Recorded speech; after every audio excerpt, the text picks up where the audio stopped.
So, a list of key concepts that we are going to talk about.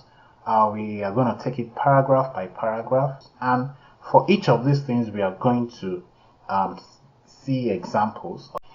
You still need to review the graduate program's webpage for any other requirements that must appear in your statement of purpose. So let's get started.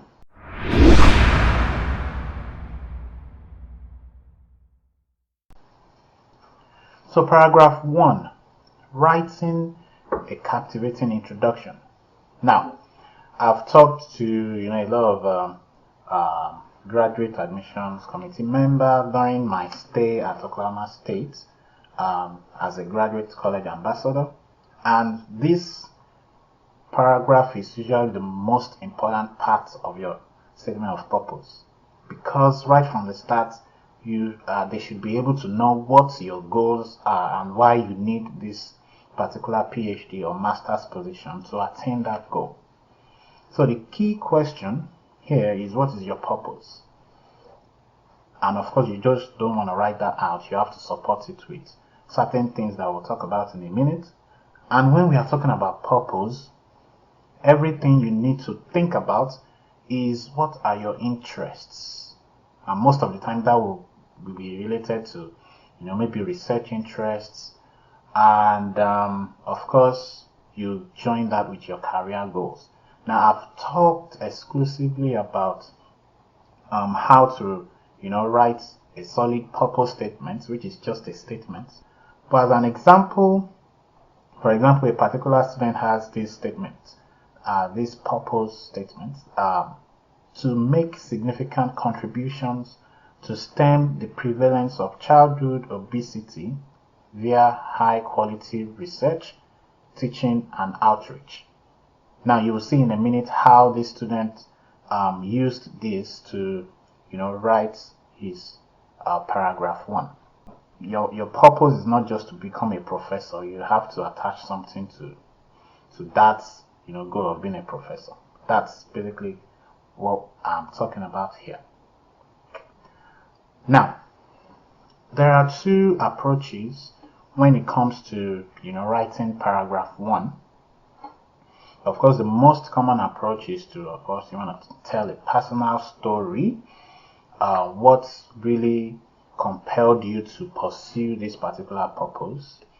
Was there any event that did that to you, or something personal? And in some cases, you can also use statistical support. How bad is the problem behind your purpose? How bad is it that you really want to go deep into this problem and try to understand and contribute to the solution? Now, some of the best statement of purpose I have seen usually take an approach that combines the two, personal story and statistical support, and you will see an example in a minute. So I think we should go right into our example. So paragraph 1. Now, obesity and cardiovascular diseases run in my family. These ailments are continual sources of economic and social burden to us since I was little. Now, you can see that's the personal side of this problem, and people can relate to this. Now, let's look at the next statement. Now, I've underlined where we are going to continue for each of the sentences. So please do not underline. You don't have to underline anything in your statement of purpose. This is just to have it easy on me when I'm reading this. So let's continue. I have since learned from the World Bank's data that obesity is a global epidemic with a 32 prevalence rate in adults worldwide.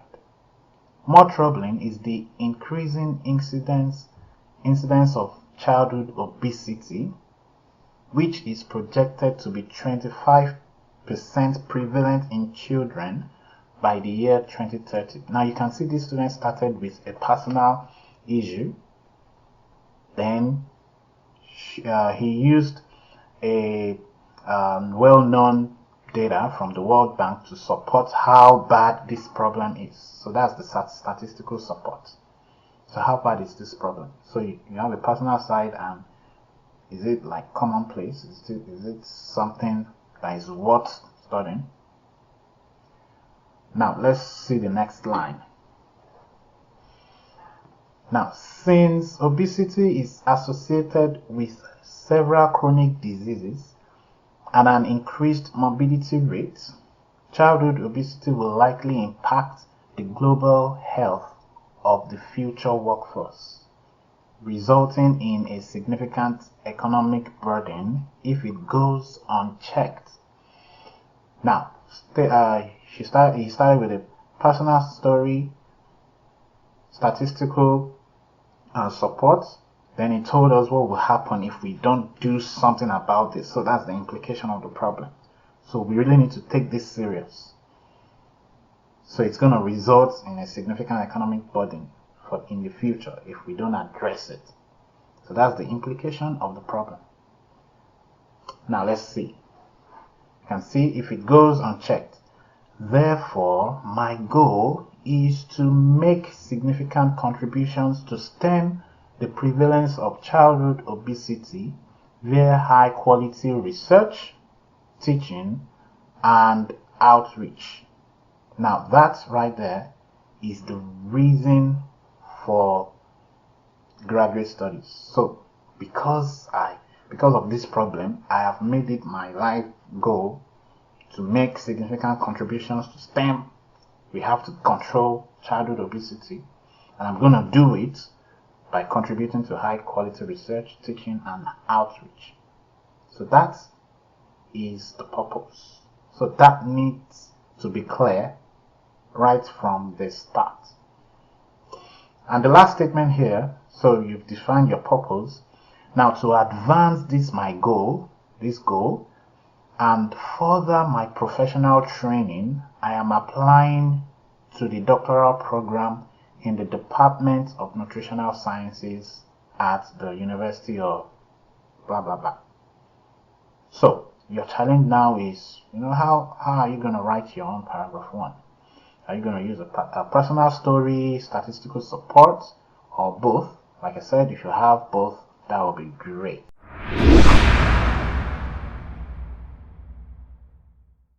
So the key questions that you want to answer in this paragraph is where did you have your educational experience? What did you learn? How will this experience be helpful if you are admitted into the graduate program? Do you have any research experience? If you do have a research experience, can you describe briefly what the research was about? And most importantly, the implication of the research. So it's not just about doing research. Can you tell us the big picture? And also, we want to know your role in the research. Did you lead the study? For example, it might be your main master's project or your undergraduate project.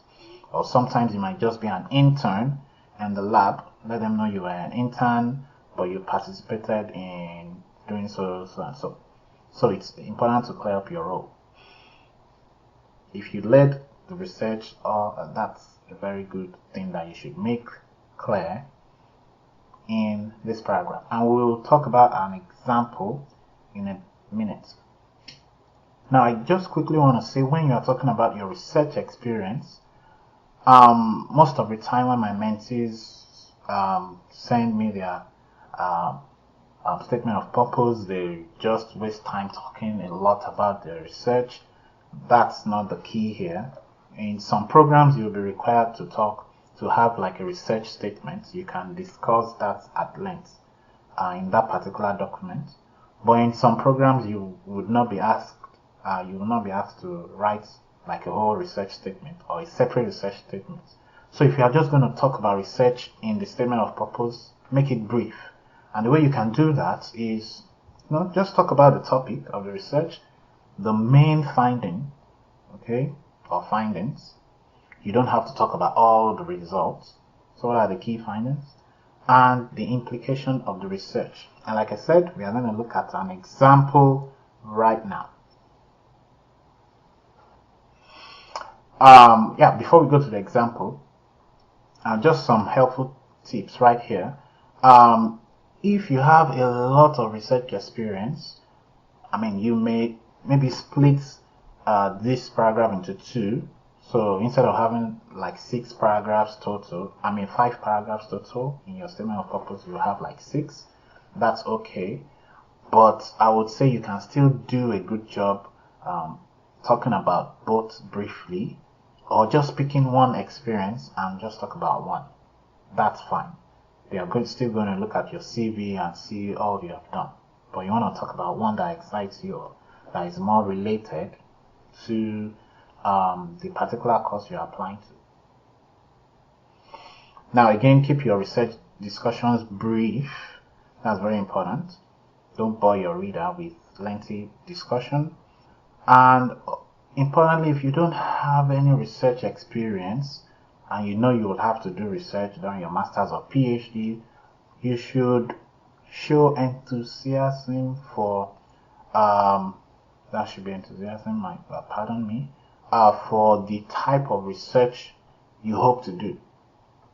So how excited are you for the type of research that you have proposed to do in in paragraph 1? We talked about that in paragraph 1. If you haven't seen paragraph 1, please do that somewhere on this channel as well.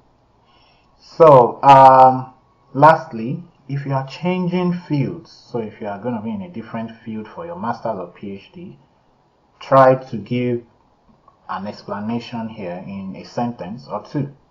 Explain why and show the things you have learned in your educational background or your research background that will still be helpful in this new field. Okay, so is it that the statistical packages you have used or learned during your undergrad or masters will still be helpful in this PhD, even though you are changing fields? Or is there a skill? Just try to articulate that. We won't be able to show everything in this example, but with this example you will get an idea of really what I am talking about. So here's the example. So you can see here that you need to learn certain phrases that we call them connective phrases that connects a particular paragraph to the other. So you can see in the pursuit, so you stated your purpose in paragraph 1. So you can use things like in the pursuit of my purpose or similar phrases. So in the pursuit of my purpose, I have earned a bachelor's degree in biology at the University of blah blah blah. Now if you notice, this particular example is not directly related to the first paragraph.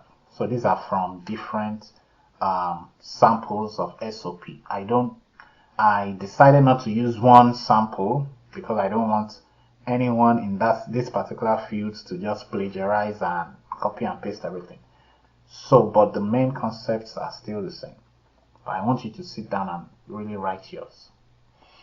So the individual paragraphs used in this particular video are different, from different SOPs. So let's start again. In the pursuit of my purpose, I have earned a bachelor's degree in biology at the University of AAA. Moreover, I am currently concluding a master's program in reproductive physiology at the University of blah blah blah. So you can see that's your educational background. But so why should I give a damn about this? Why should I care? So what? So you need to tell them. Don't make them do the work. Because if other people do the work for them, they will probably be inclined to favor this, kind of people. So you have all this education, so what? What does that mean? Why should we care? So you can see, so the continuation from during this time, I enrolled and excelled in several courses, including biochemistry, enzymology, and calculus, which are needed prerequisites for your pre-HD program. Do you understand what he did there?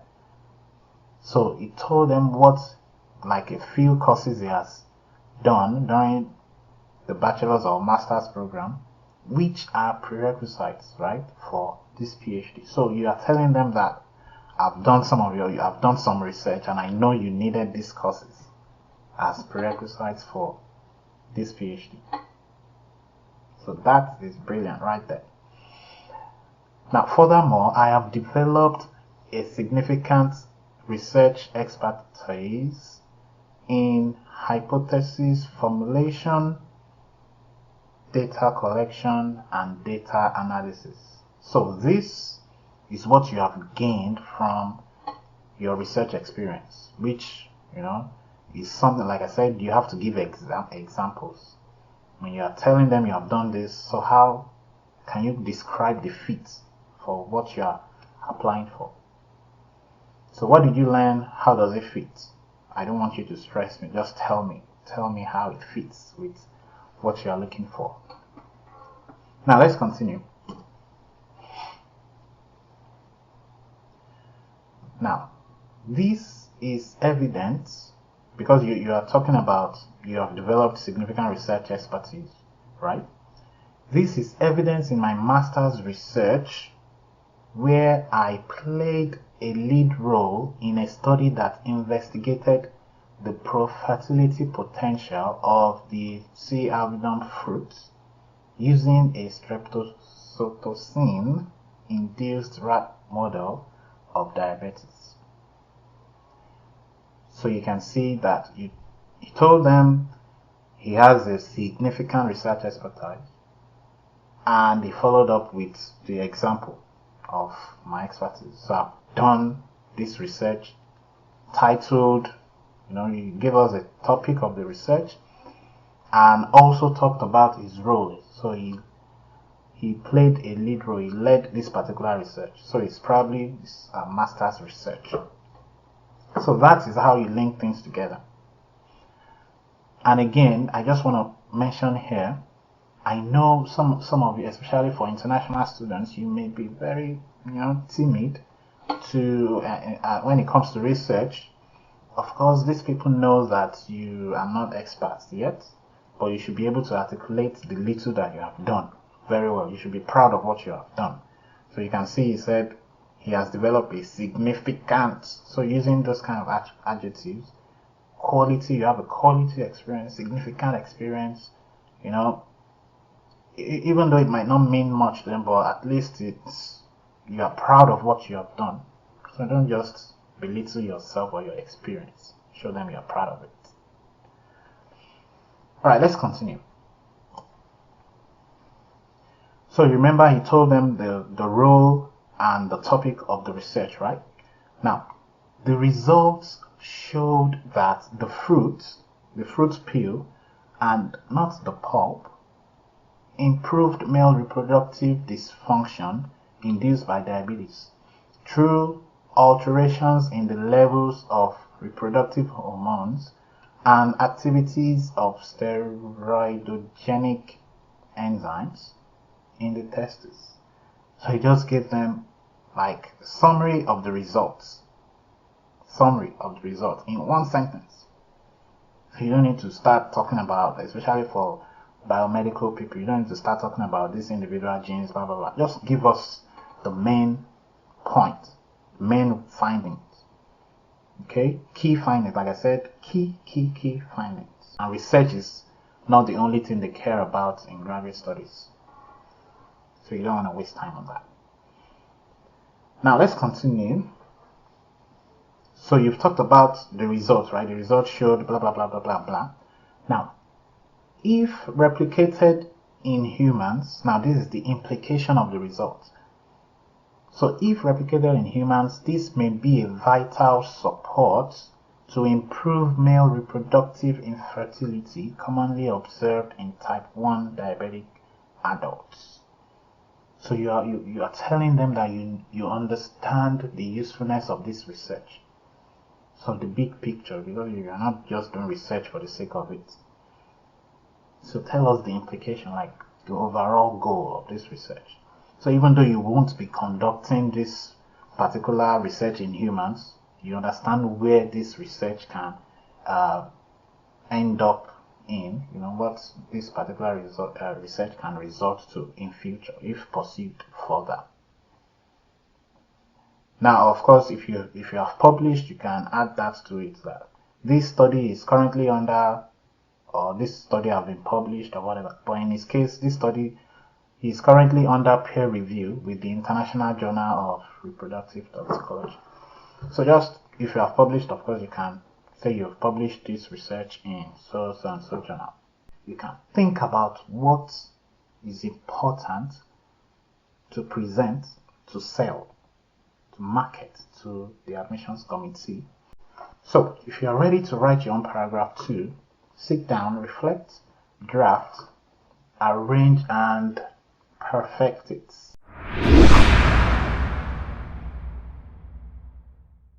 Paragraph 3 is where you discuss your professional experience or teaching experience or soft skills. Now, you don't need to have everything, but you just have to sit down and think about what you have and how you can market it to the admissions committee. Now, the key questions you need to answer in this paragraph is to, reflect on your professional experience.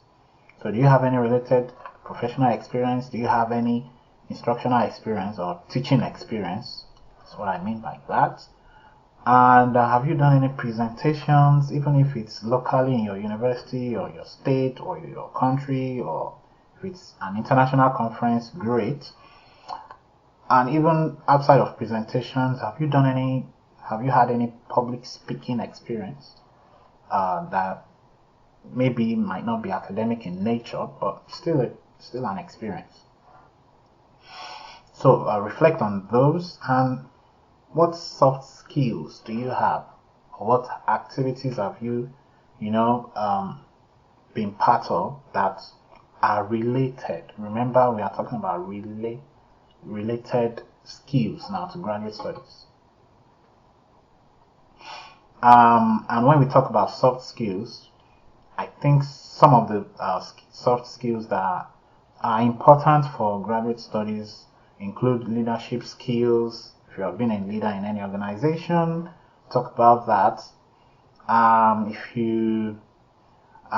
been a volunteer for any cause whatsoever, please talk about that.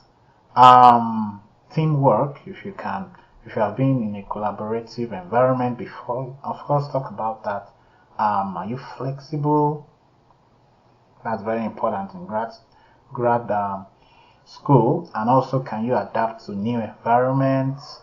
Can you learn new technologies fast?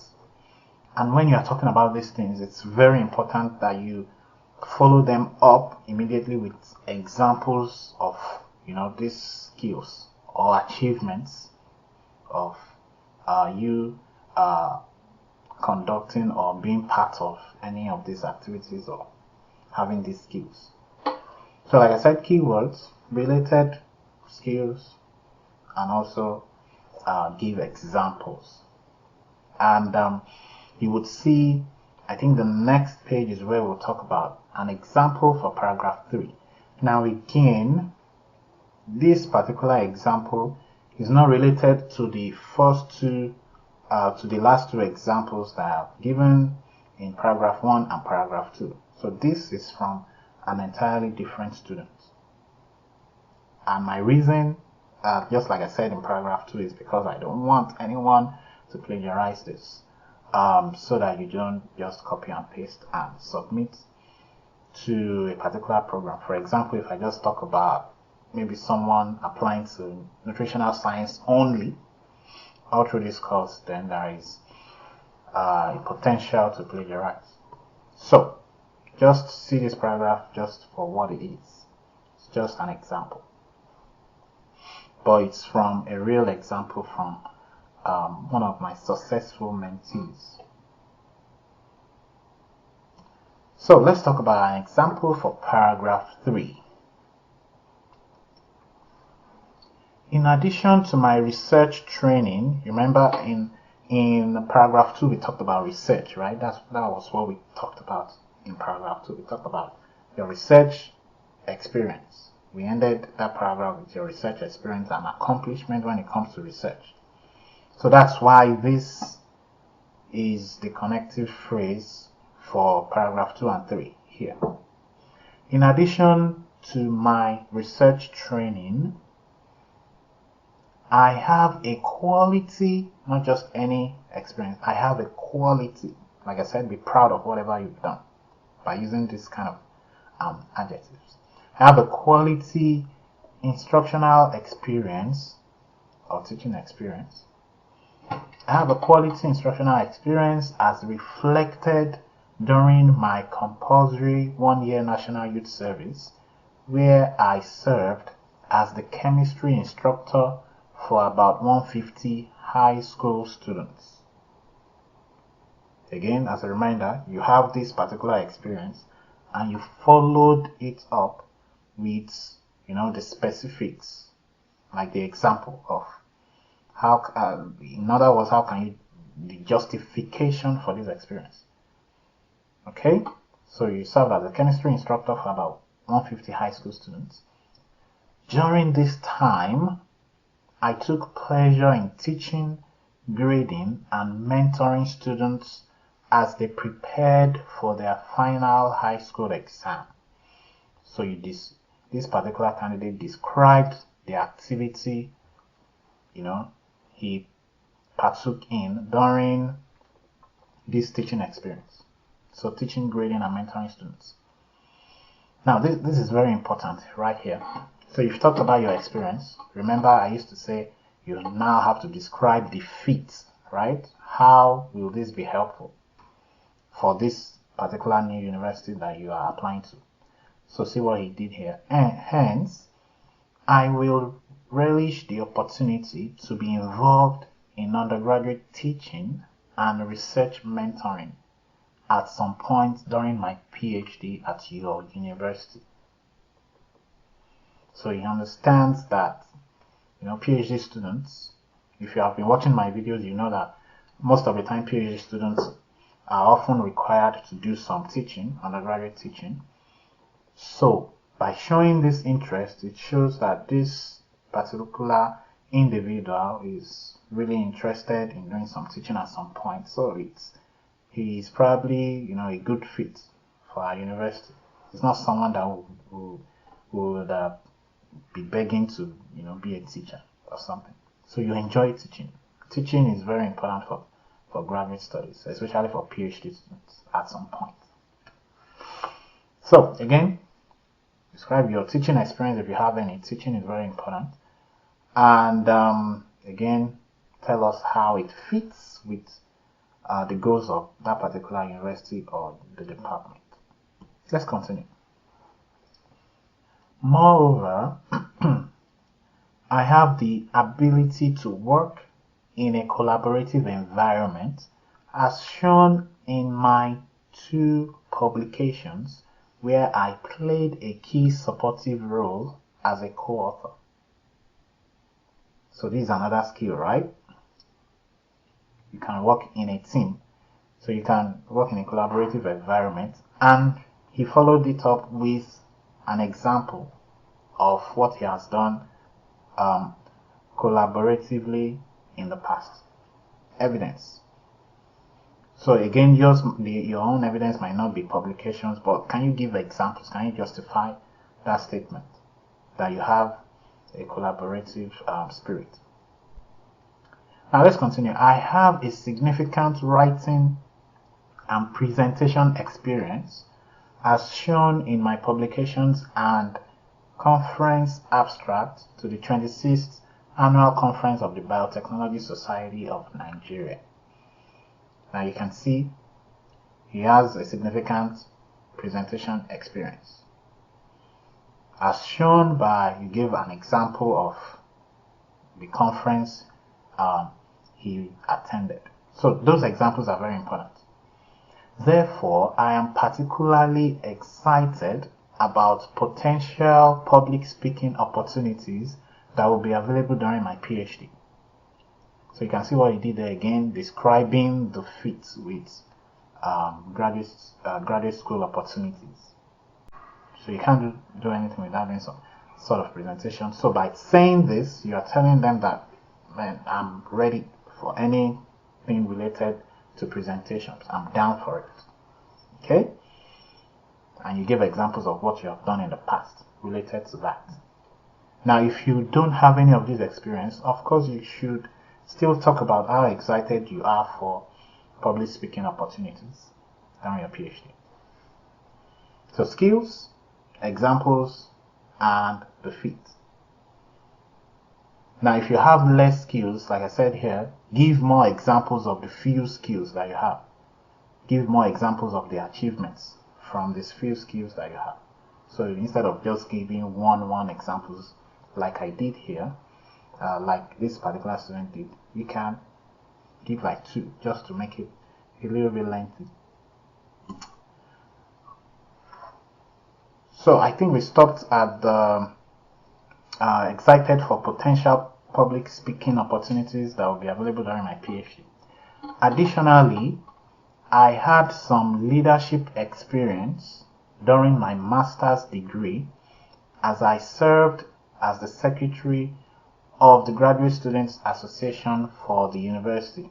So during his master's, he had this leadership experience. Now you can see the following statement. This experience will be invaluable as I look forward to learning and contributing within the Graduate Students in Cancer Biology Association at your university. That is pretty good. You told them that you have this leadership experience, and the next statement tells them that now I'm going to bring this experience and contribute to the association. This particular student is applying to a cancer biology program. So you're going to apply some of this experience within the association. So you're not just only about research or teaching. I'm going to do some service within the department as well, which is very important for graduate school. So again, there are a variety of experiences you can talk about here. So just, if you're ready to write your paragraph 3, just think about the vital skills that you have related to graduate studies. Reflect, draft, give examples, make sure you've done enough research about the program you're applying to, and you can describe, the fit with that particular program, just like we have done in this example.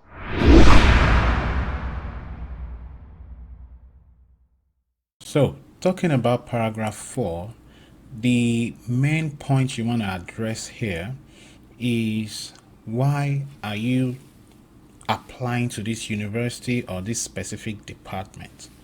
Okay, and while you are thinking of that, the key questions you need to ask are, what specific qualities or facilities or people attracted you to this particular department or university?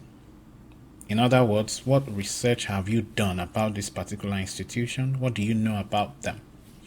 Now, this could be from professors or current students or from alumni of that particular university. So you need to tell them what you know about the university.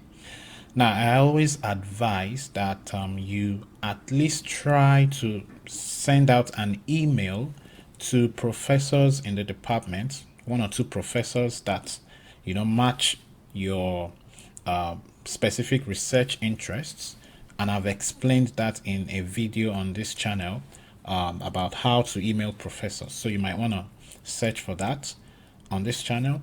Now, when you have that kind of prior interaction with a staff, let's say a professor, you can mention that in this particular paragraph. Okay, it makes a lot, it gives your statement a lot of extra weight if that has been done before. It shows you take them seriously and you have done your own research. Now, apart from that, you want to, tell them how suitable this particular department is for achieving your purpose. Okay? So tell them the fit, make them feel good, stroke their ego. That's basically what you want to do here. Now, the university you are looking at might not be, you don't necessarily have to go to the top universities before you call a university a top university. You know what I'm saying? So kind of make them feel good that they are, up there when it comes to your specific line of research. And maybe that's why you're interested in going to that particular university. And you'll see in the example how this particular student did write his paragraph 4. So let's look at an example. So this particular student already, I think he was trying to apply to a cancer related program. So I think it's the Department of Biological Sciences. And this particular student already contacted a professor for an assistantship, a research assistantship. And the professor had already, granted him an interview and accepted him into his lab. So you'll see how that works in this paragraph.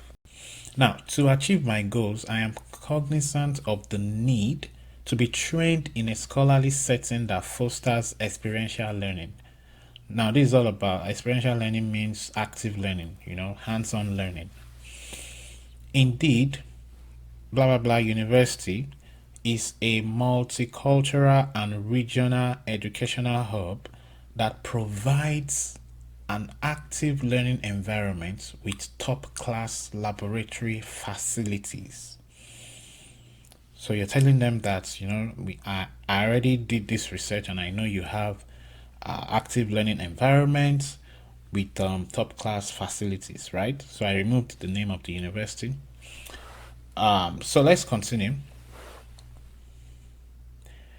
Now, during my habitual review of the current literature on saturated fats and cancer, I came across and read several papers of Dr. Larry Guam, including Kothari et al. 2018 and Guam et al. 2014. So you're telling them you are interested in this subject and you've read about it and you came across Dr. Guam, who is a professor in this particular department. Now, see, I recently had a Zoom session with him and his current trainees to discuss the possibility of joining his lab for my PhD training. Fortunately, he was open to that possibility and encouraged me to apply. So you can see this particular student had a meeting with that professor, a virtual meeting with that professor. After like I think it was about 2 interviews, the professor encouraged him to apply and get started in his lab. So that's what you should try to do before you even apply. Get acquainted with a particular professor. Now, in some departments, I understand that as long as you are qualified for admission, you'll be provided funding. So it's automatic in some departments. And even in those departments, please make sure you at least reach out to professors that match your research interests, or the graduate coordinator, or any current or former students of the university. Now, when you do that, you can include that in this particular paragraph. So let's continue. I am particularly excited at the prospect of joining him at the metabolic phenotyping laboratory. You can see he did the research to know that this particular laboratory exists in that particular university. And he's excited to, start learning in that laboratory. Here, let's continue here. I hope to get trained on unique in vivo models that will improve our knowledge on the mechanistic link between diet-induced obesity and cancer, with the hope of developing novel preventive or therapeutic interventions. So you're excited for this laboratory, and you know that you are going to learn this and this in that laboratory, which supports your purpose, overall purpose for grad studies. So this is a beautiful way to present paragraph 4. So the last thing here, importantly, I look forward to learning from the diverse array of students and top-rated professors within and outside the Department of Biological Sciences.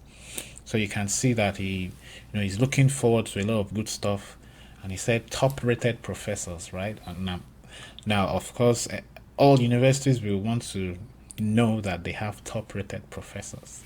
So it's good to mention that you are excited about this opportunity, and mention the kind of research you've done about that particular university, and also mention the people you have had any discussion with. Now, if you can show that you've actually talked to someone, it shows that you are really serious about this opportunity, and you've done enough research to qualify for a position in their PhD or master's program. So I always encourage you to at least talk to someone in the department.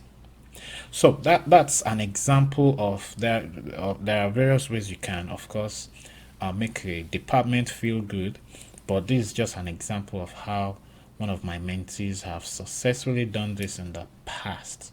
So you can see the key things in that paragraph. So if you are ready to write your own paragraph 4, please make sure you have interacted with someone in the department, and also tell them the kind of research you've done about the school. So that's it. Reflect, draft. Make sure you mention names. Mention names of people you have talked to in that particular department, and perfect this paragraph.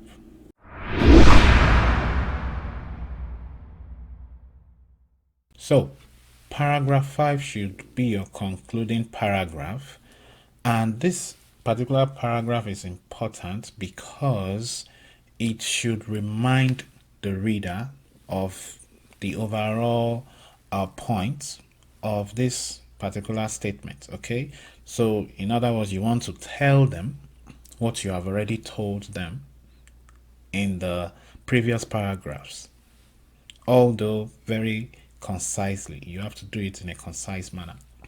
So again, what you want to do here is summarize the problem and repeat your purpose. You don't have to repeat word for word what you did in paragraph 1. Remember, we did something similar in paragraph 1. So again, just summarize the problem that you hope to address in your career for graduate studies, and also remind them of the fit with your purpose. Okay, that this department fits so well with my purpose for grad studies, which is why I need this opportunity. I make it sound as if without this opportunity in the department, you can hardly achieve this goal. So make them feel very important, again, just like we did in paragraph 4. And you can end that by thanking them for their consideration. So let's look at an example of how a student wrote his own paragraph 5. Now, this a little background on this student. This student is trying to apply to an entomology program. I think his purpose was to study improved pest control mechanisms that would help improve, food sustainability, and he's focusing on Africa for his, career. So you can see how this particular student put his concluding paragraph together to summarize everything he's been talking about in previous paragraphs. Again, just like I've said in previous paragraphs, each of these paragraphs are from different students. I try to make it different because I don't want a particular student to just pick all these 5 paragraphs and put it together. It's plagiarism and it's not acceptable in grad school. So it was an intentional thing from my end. So let's see how the student wrote his own paragraph 5.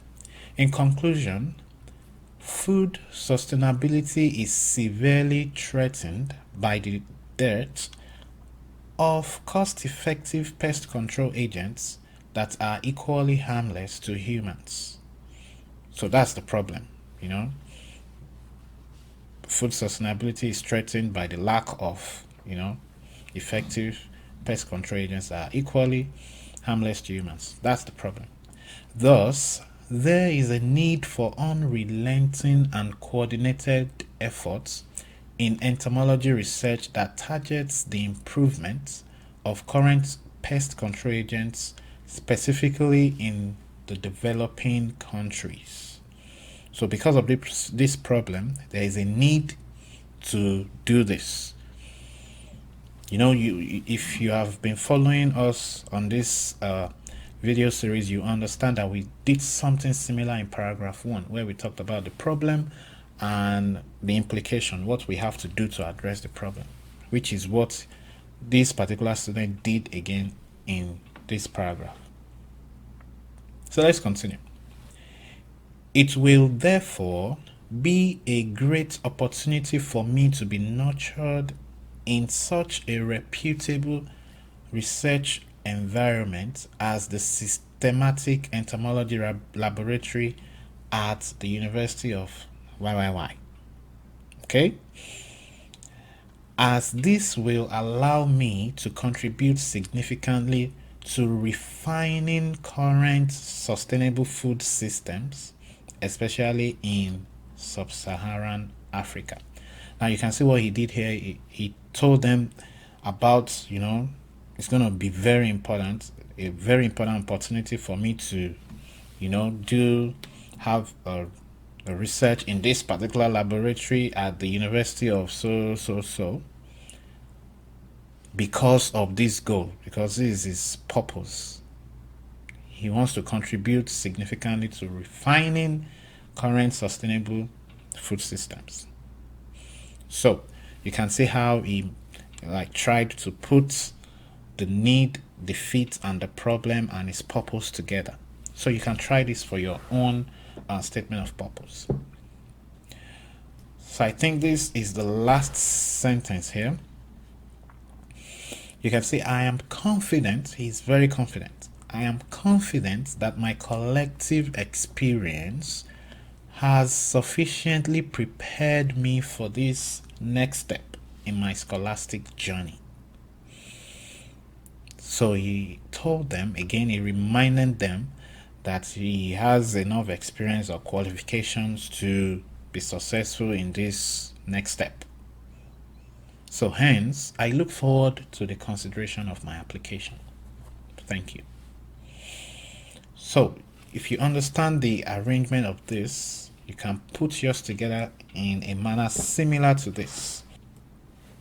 So if you are ready to write your own paragraph 5, make sure you summarize what you have told them in previous paragraphs. Be concise. Make sure you repeat your purpose and tell them the feats. Make sure you find someone who can review your statement of purpose for you. So, cheers to your success, and I wish you all the best.